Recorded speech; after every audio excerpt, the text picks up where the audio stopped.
next thing we want to talk about, we've gone from one very tough topic to talk about to yet another one. Yeah.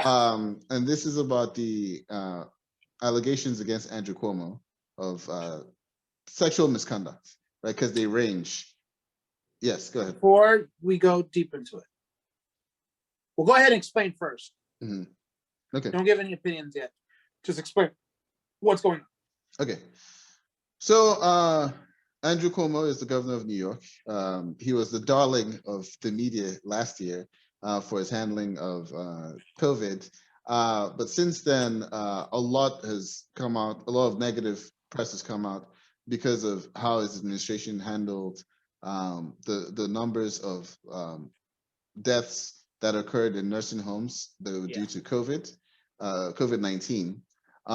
But then more recently, he's been having allegations of sexual misconduct. I phrase it that way because it ranges from sexual harassment to, I don't know if any of them have alleged sexual assault, but I think so, yes, because in one case, he apparently did try to kiss one of the women against her will.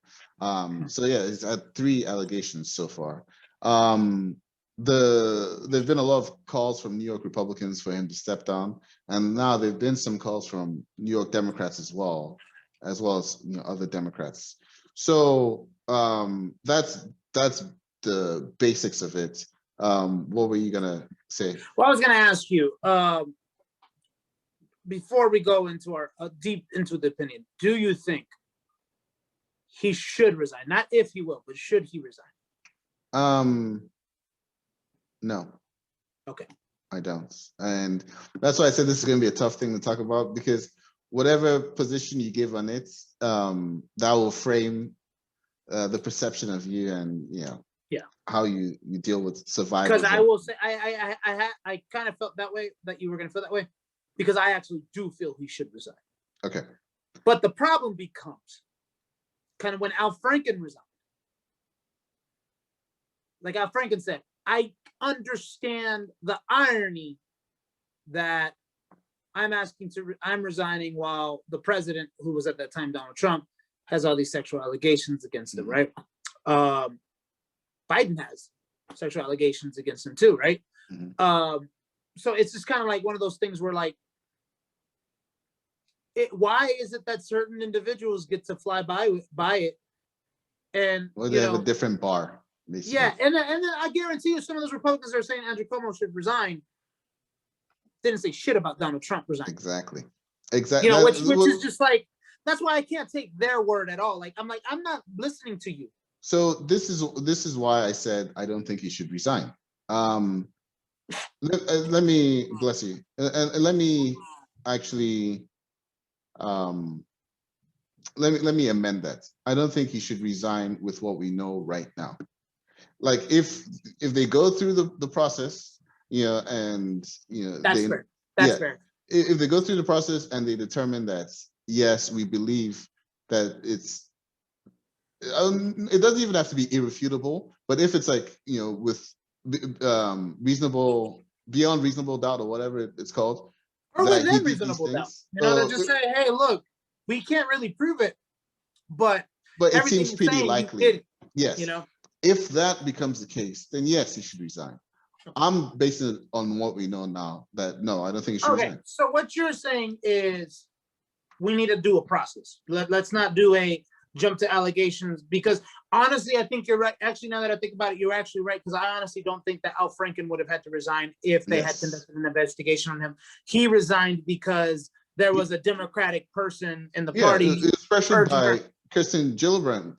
Is it Kristen or Kirsten? Kristen Gillibrand from New York as well, who's also doing, I don't know if she's come out to say Andrew Cuomo should resign, but she probably I think she had a personal beef, if I'm not mistaken, reading up on it. There's a certain things that she didn't like about Al Franken that were political, or maybe personal, maybe not political, maybe, one of those two things. And that's what kind of, because I think I think Al Franken actually basically said something against her when he resigned, basically saying, I'm doing this F you, but I'm still doing this. Honestly, I think that really killed any chance Kristen Gillibrand had as a Yeah. Democratic nominee. Like people did not forget that during the primary process, because Al Franken was pretty beloved in the Democratic Party. And when the allegations came out, like I read up on that a lot, right? Because this is one of those things, especially when it's against someone that I like, I do my due diligence, because I want to make sure that if I'm going to stop liking this person, it's for an actual reason. And I'm sorry to say, but there was enough there that made me doubt the veracity of the claims, Yeah. right? And I feel like and you see, and this is why I said it's a tough topic to talk about, right? But personally, you know, as a man, as someone who is not a survivor of these things, right? So this is how I'm framing this conversation, right? I'm not someone who's gone through that. I'm also not a woman. But it is my opinion that while it's important to listen when people speak up and say that, you know, something happened, right? It's important to listen, because if we don't listen, then how do we expect them to speak up, right? While it's important to listen, it's also important to keep an open mind to the fact that some people can make allegations with nefarious intent. Some people might make an allegation against Al Franken because they decide that, you know, maybe he did something to them, you know, on a personal level, and they're like, you know, I don't like this guy, so I'll be frank. I'll frank with about that situation in particular, because the fact of the matter is, she supposedly the one that he did, supposedly she joked about it too, like laughed about it, but then it became an opportunistic thing. And look, don't get me wrong, that could have been a sexual harassment thing, a sexual assault thing. Yeah. Depending on the situation.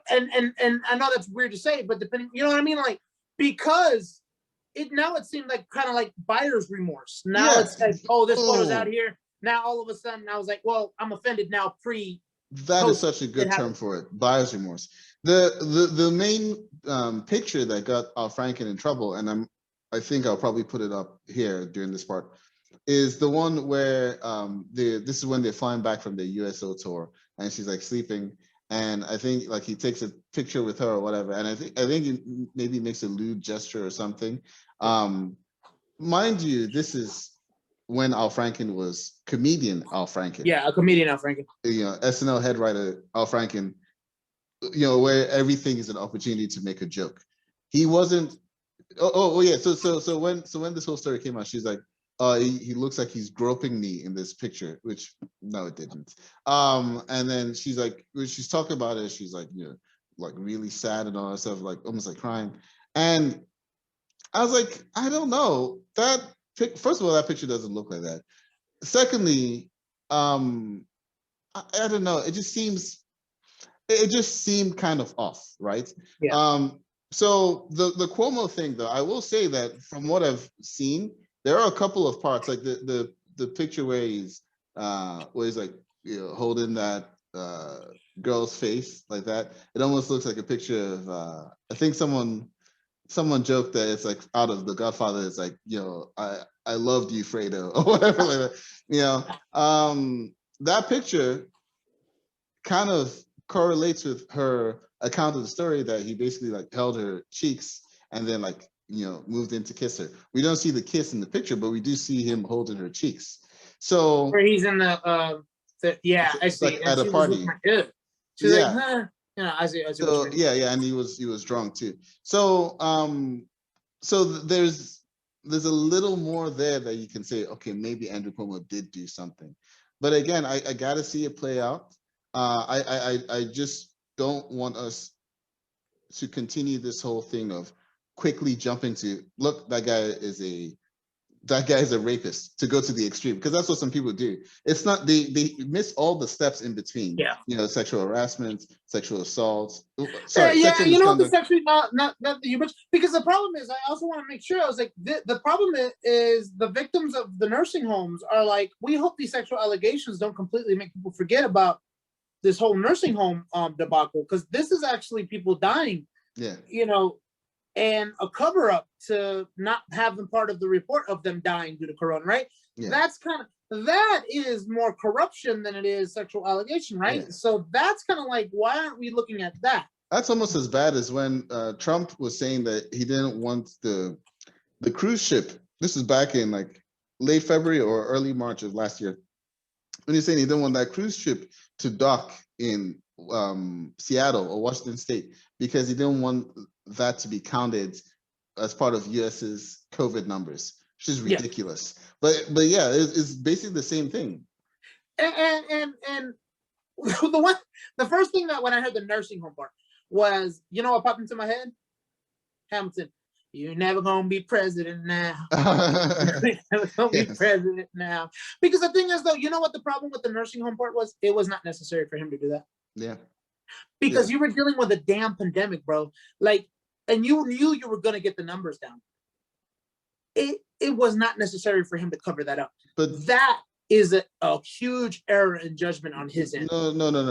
It was necessary from a political experience. From a political stance, I get it. But from dealing with the pandemic part, it wasn't necessary. Well, no. So here's what I was gonna say. It's necessary from a political experience part because you can say that it was his actions that led to that increase in deaths in the nursing home, because they moved people that were potentially infected into nursing homes and it spread through the nursing homes, and then they sort of muddied those numbers. But that's the problem. That becomes the problem. It's not them doing that, moving it, because that's an error. Look, this is an error that we caused, and led to deaths, right? But the thing is, though, that's not intentional. Yeah. But when you can exclude those numbers, that's intentional. Right. It becomes about the intention, right? Look, the nobody knew what the hell they were doing with this coronavirus when it happened, right? Mm-hmm. Nobody knew how much it was spreading. We didn't have enough information. Now we're enough of an expert on it because of the fact that it's a year. I think we're hitting the 1 year anniversary of the coronavirus. Yeah, of the first case. It was late February. So it's just like it's back then you didn't. So that's the problem, is the intention. Like, yes. You didn't intend for those people to die. We know you didn't intend for those people to die because you were trying to get your state down, right? Yeah. But then you covered up that's the problem. But so that's the one thing, is like that, I think, is also something that seems to be kind of going under the rug because of these sexual allegations. Yeah. So that's also that still needs to be further looked into about the whole what was this that you did, why did you do it, and what were the ramifications of you doing it, to kind of see, do you deserve to be resigning for that? Sexual allegations, like you said, I get what you said made me think twice about the resignation. Right now, it's a pending resignation. I would say it depends on what's the big thing about our justice system that we talk about? Due process. Yeah. We have to do due process, because you're right. A lot of times people do resign or get fired or get termed early because we don't go through our due process. Yeah, we always jump to, let's fire this person when it's a Democrat, and we never, and Democrats more often than not will resign, almost never for Republicans. That's why when you start off the thing saying that you don't care what they say, same, because they don't hold their people accountable when things like this happen. Wasn't there a rapist running in Georgia? Or in another Alabama. It was a rapist. He was running in Alabama. Roy Moore. Yeah, he won the primary. They left him on the ticket to run. I mean, he lost in the election, but yeah, they don't hold their people accountable. So I'm like, if you're not going to hold your person accountable, the very least we can do is let the process play out. If Andrew Cuomo decides himself that, look, this is too much, we're not able to handle what we need to handle because of all this, I'm going to step aside, I'm going to resign, so be it. Yeah. But should he get fired right now? No, I don't think there's enough information out there for him to get fired. Yeah. That's my stance. Do you think this completely derails his possibility of him going because he was going to be one of the people that ran 2024? There's no way. There's no way I think the nursing home thing alone would have stopped him from becoming the 2024 nominee. With this now, no. And that's another thing. And isn't that heavily ironic? Oh yeah, but that's another thing, right? Some people, I think we should really guard against doing this, right? Because we're in this age where everything is tribal with our politics. We're like, oh, we're Democrats, we're blue, we're going to protect the Democrats from stuff. Oh, we're Republicans, we're going to protect the Republicans. Some people are saying, oh, look, this nursing home thing was happening. It just so happens now he gets a sexual assault allegation. Where was this before, right? So it's like the timing of it. I don't think we should do that because that is kind of leading into victim shaming. Yeah. You know, I believe that, you know, these women did experience what they're saying they experienced. Whether it rises to the level of sexual assault or harassment or whatever, that's what needs to be determined. But we shouldn't say that, oh, you're just trying to hop on the political wave, therefore your story doesn't count. We shouldn't do that. Yeah, I definitely never ever want, I never think that anybody should ever jump on that. Usually people who jump on that are people who are usually toxic in responses to certain allegations and certain things like this. You know, just have a toxic culture. Toxic culture just comes into it because like you said, that is victim shaming, right? That's just basically, and then that prevents other people from coming forward. Because the one thing I hate so much, what took you so long to come forward? Right. Yeah. No, these people are dealing with this in their head too. Like, and it's so crazy when you think about how you read stories about how people get raped and people get sexually assaulted or whatnot, and they're messed up for all the rest of their lives. Some of them committing suicide because they just can't deal with it. You know what I mean? Like, it's just like, there's a really good limited series on Netflix about that. I think it came out in 2019. It's called Unbelievable. And basically this girl gets raped. She tells the police about it. But then from one telling of the story to the next, her story kind of changes a little, like it gets fuzzy. And then the police start making her feel like she's lying. And it gets to the point where it gets so bad that she just basically admitted to faking the story, even though, you know, spoiler alert, she finds out that she didn't actually fake the story. No, sorry, not she finds out. We find out that she didn't fake the story because the real rapist was found something like 10 years later because he had raped other people along the way. But her police precinct just brushed it under the table, and she just like kept it to herself. And when they found this real guy, the other people that were raped along the way didn't come out and talk about it too because they were afraid of not being believed. Not being believed. So and there's a lot of rapists too, and assaulters and predators who use that for their advantage. Yeah, that is one of the reasons why we always talk about representation in law enforcement. Representation is necessary. More female detectives, more female investigators, more female cops are needed, more people of color are needed. You know, that's very important as well. The people who solved that case in the show, and I do believe it's based on real events actually, the people who solved that case were two female detectives from two different precincts that ended up working together. The people who brushed the case under the table in the first place were male detectives. So yes, representation. So yeah, we should avoid trying to do the whole, you know, you should have come forward sooner. Same thing with Christine Blasey Ford during the Kavanaugh hearings, you know, where people were like, oh, where was she all this time? Actually, she did come out before and no one believed her. So, okay, we can wrap that one up, right? Yes. Yeah, all right, cool. The last thing we wanted to talk about in politics was, that was it. That was politics, yeah, right? no, we already talked about, because you jumped the gun, sir. Right, sorry. Went to the other one, but so it's look, man, and we, real quickly, we want to say something. These are two tough topics that maybe some people feel we should stay in our lane about, which is an understandable thing, right? Because we're two males. We just talked about transgender issues, right? We're two cis males, and we just talked about sexual allegations where we like Zino said, he's a man. He's never had to deal with this. He's never had to deal with that as a woman, you know.